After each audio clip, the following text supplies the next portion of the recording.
তো বন্ধুরা, আজকে বোন বানাচ্ছে বাড়িতে হোমমেড লেট্টি।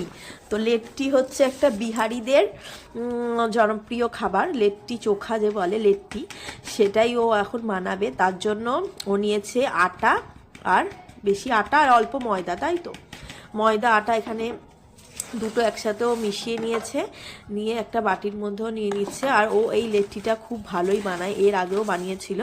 আর আমি ওকে বললাম যে তাহলে আজকেও বানা। তাই সকাল সকাল লেট্টি বানানোর প্রস্তুতি শুরু হয়ে গেছে। এখন আটা ময়দাটা চেলে নিয়ে এখন ও মাখবে।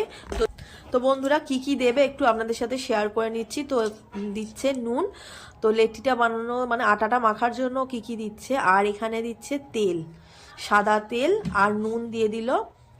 সাদা তেলটা একটু বেশি করেই দিতে হবে যাতে একটু ক্রিস্পি হয়, তাই তো তাই জন্য একটু সাদা তেলটা দিতে হবে, মানে ময়ানটা একটু ভালো করে দিলে তবে একটু ক্রিস্পি মতো হবে। এই যে এখন আটাটাকে ভালো করে মাখিয়ে নেবে। তো এটা খেতে অনেকটা টেস্টি হয়, আর ভিতরের পুরটা হবে ছাতু দিয়ে।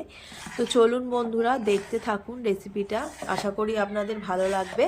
আর বানাক তারপরে।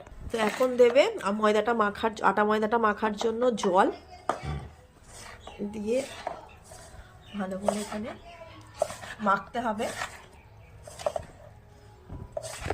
তো ময়দাটা দেখুন ভালোভাবে মাখা হয়ে গেছে।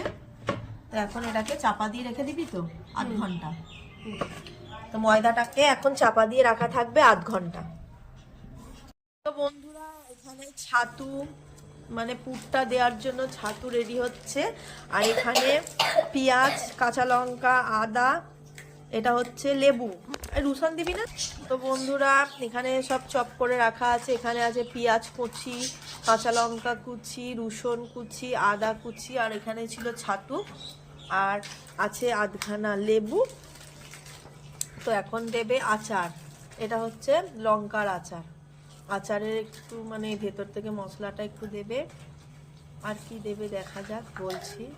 এটা পুরের জন্য এখানে আছে কালো জিরে, পরিমাণ মতো কালো জিরে, জোয়ান, আর দেবে পরিমাণ মতো জোয়ান। এই যে জোয়ান দিয়ে দেওয়া হয়েছে। এবার পুরটাকে একটু দেবে সর্ষের তেল,